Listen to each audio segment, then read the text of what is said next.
Estás escuchando la homilía del día desde Magdala, Tierra Santa. Cruce Teófilo, puesto que muchos han emprendido la tarea de componer un relato de los hechos que se han cumplido entre nosotros, como nos lo transmitieron los que fueron desde el principio testigos oculares y servidores de la palabra, también yo he resuelto escribírtelos por su orden. Después de investigarlo todo diligentemente desde el principio, para que conozcas la solidez de las enseñanzas que has recibido. En aquel tiempo, Jesús volvió a Galilea con la fuerza del Espíritu, y su fama se extendió por toda la comarca. Enseñaba en las sinagogas y todos lo alababan. Fue a Nazaret, donde se había criado. Entró en la sinagoga, como era su costumbre los sábados, y se puso en pie para hacer la lectura. Le entregaron el rollo del profeta Isaías y, desenrollándolo, encontró el pasaje donde estaba escrito: el Espíritu del Señor está sobre mí, porque Él me ha ungido. Me ha enviado a evangelizar a los pobres, a proclamar a los cautivos la libertad y a los ciegos la vista, a poner libertad a los oprimidos y proclamar el año de gracia del Señor. Y enrollándolo el rollo, devolviéndolo al que lo ayudaba, se sentó. Toda la sinagoga tenía los ojos clavados en él, y él comenzó a decirles: hoy se ha cumplido esta escritura que acabáis de oír. Palabra del Señor. Gloria a ti, Señor Jesús. Alabado sea Jesucristo, para siempre sea alabado. Queridos hermanos, hoy en la iglesia, este momento que estamos leyendo, la Sagrada Escritura, le ha dado al domingo de hoy el Día del Libro. El Día del Libro. Yo, cuando empecé a preparar esta homilía, pues me acordé de cómo cuando éramos niños nosotros no teníamos ni siquiera un libro donde leer las parábolas y eso, sino que teníamos imágenes hechas en unos cuadritos, ¿no?, que las catequistas nos los mostraban y nos iban explicando las parábolas. Pues bien, qué ventaja, queridos hermanos, qué gracia el poder hoy contar con la Sagrada Escritura escrita y explicada. Por eso yo quisiera aprovechar este domingo para invitarles a todos ustedes a tomar en serio la Sagrada Escritura.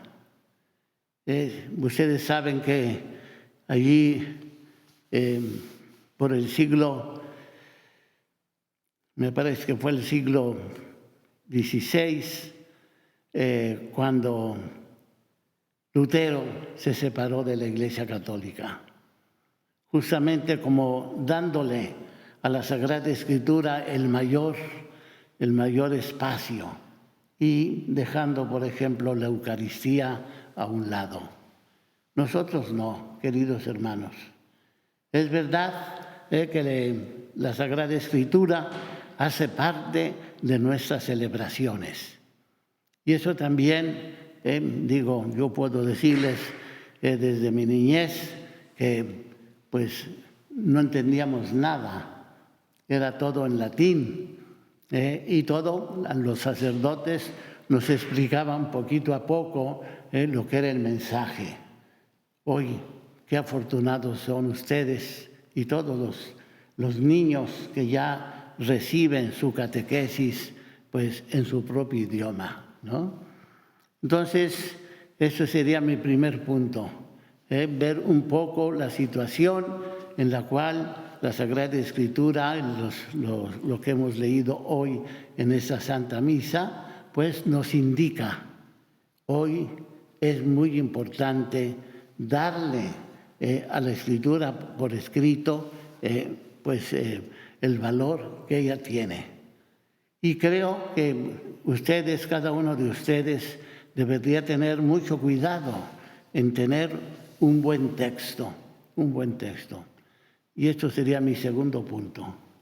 Realmente, a partir del Concilio Vaticano II, en los años 60, pues fue cuando la Iglesia Católica promovió inclusive, pues ya desde el Papa Pío XII, la escritura, el hacer buenas ediciones de la Sagrada Escritura.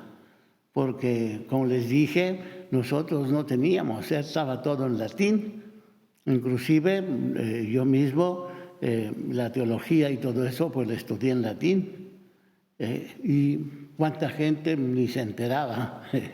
Rezaban el rosario durante la celebración de la misa, etcétera.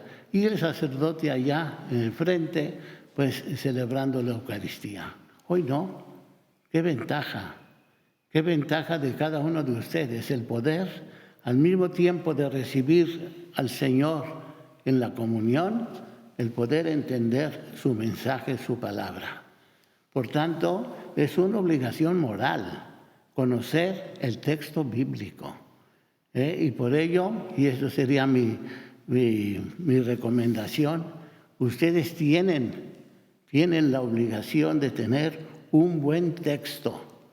Y gracias a Dios, en español, yo estoy hablando en español, pues tenemos una serie de ediciones que nos pueden ayudar mucho a entender la palabra de Dios, tanto en Europa, en España, como en Hispanoamérica. Entonces, cuidar mucho de tener una buena edición de la Sagrada Escritura. Y sabemos que estas ediciones, además de darnos la palabra, el texto bíblico, nos dan las explicaciones, que esto es lo importante. Yo he predicado muchísimo en el idioma portugués y por lo tanto sé perfectamente a qué recomendar, ¿no? Y hay un texto editado por las ediciones paulinas que realmente es fundamental. Y el grande, podríamos decir, el grande promotor de este texto, pues realmente ha sido muy agraciado, porque hizo un buen equipo en el cual nos entregaba el texto con un buen lenguaje entendible, y después debajo el texto era 40% de la página y 60% la explicación de ese texto. Entonces creo que ningún católico puede hoy quejarse de no tener los recursos para poder entender bien la palabra de Dios. Fíjense, eso es lo que hemos leído hoy en el Evangelio. Muchos dicen, muchos han emprendido tarea de componer un relato de los hechos que se han cumplido entre nosotros. Evidentemente, hoy tenemos realmente buenos textos para conocer a Cristo nuestro Señor. Y termino haciendo la relación con el Evangelio de ayer, que justamente fue la conversión de San Pablo. Entonces, San Pablo, justamente, ¿cómo conoció a Jesús? Claro, él conoció a Jesús personalmente, pero por eso él escribió sus 14 cartas para transmitir a todas aquellas personas con las cuales convivió su experiencia de Jesús. Entonces, esto es lo importante, que los evangelistas, que en concreto los textos bíblicos, son experiencia del encuentro personal con Cristo. Y con esto termino diciendo mi famosa frase que le he tomado del Papa Benedicto. El cristianismo no es una ideología.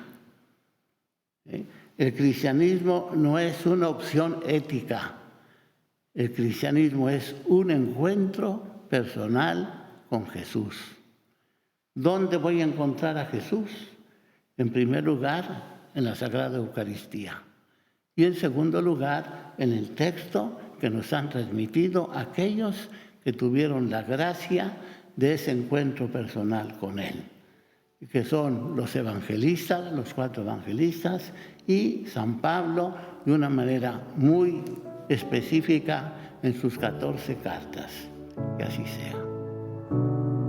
Muchas gracias por escucharnos. Si quieres conocer más acerca de Magdala, síguenos en YouTube y Facebook.